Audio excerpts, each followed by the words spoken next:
అసలు మీ లోపల అసలు హిందువులేనా మీరు? నాకు అర్థం కాలే. మీ లోపల హిందూ రక్తం ప్రవహిస్తుందా?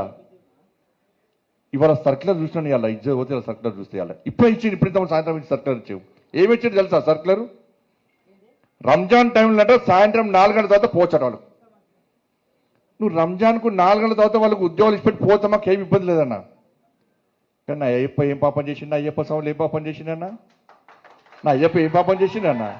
మధ్యాహ్నం దీక్ష తీసుకొని అయ్యప్ప మాల తీసుకొని మధ్యాహ్నం ఆఫీస్కి పోతే టిఫిన్ బాక్స్లో పోయి తినరాదు, అప్పుడప్పుడు వంట చేసుకొని మడితో తినాల్సి వస్తుంది. అవునా కదా? ఇలా ఈ ఉద్యోగస్తులు, ఉపాధ్యాయులు, ప్రైవేట్ ఉద్యోగులు కూడా అయ్యప్ప దీక్ష తీసుకొని ఉద్యోగానికి పోతే మధ్యాహ్నం పోదామంటే ఎవరు ఎప్పుడు తనిఖీ చేస్తారో, ఎప్పుడు సస్పెండ్ చేస్తారో ఒక భయానక వాతావరణంలో ఉద్యోగస్తులు, అయ్యప్ప దీక్ష చేసుకున్న ఉద్యోగస్తులు భయపడే పరిస్థితి వాళ్ళ తెలంగాణ రాష్ట్రంలో ఉంది. మధ్యాహ్నం భిక్ష లేకుండా పస్తులుండి అయ్యప్ప దీక్ష చేసుకునే పరిస్థితి వల్ల గంట సేపు బయటికి పోదామంటే సస్పెండ్. మరి ఏ పాపం చేసిన అయ్యప్ప? ఆంజనేయ స్వామి దీక్ష చేసుకుంటే మాల ధరిస్తే వాళ్ళకు ఎగ్జామ్షన్ ఏం లేదు, భవానీ దీక్ష చేసుకుంటే వాళ్ళకు ఏం లేదు, శివమాల ఇప్పుడు శివరాత్రి వస్తుంది, శివమాల చేస్తే వాళ్ళకి ఎగ్జామ్షన్ లేదు.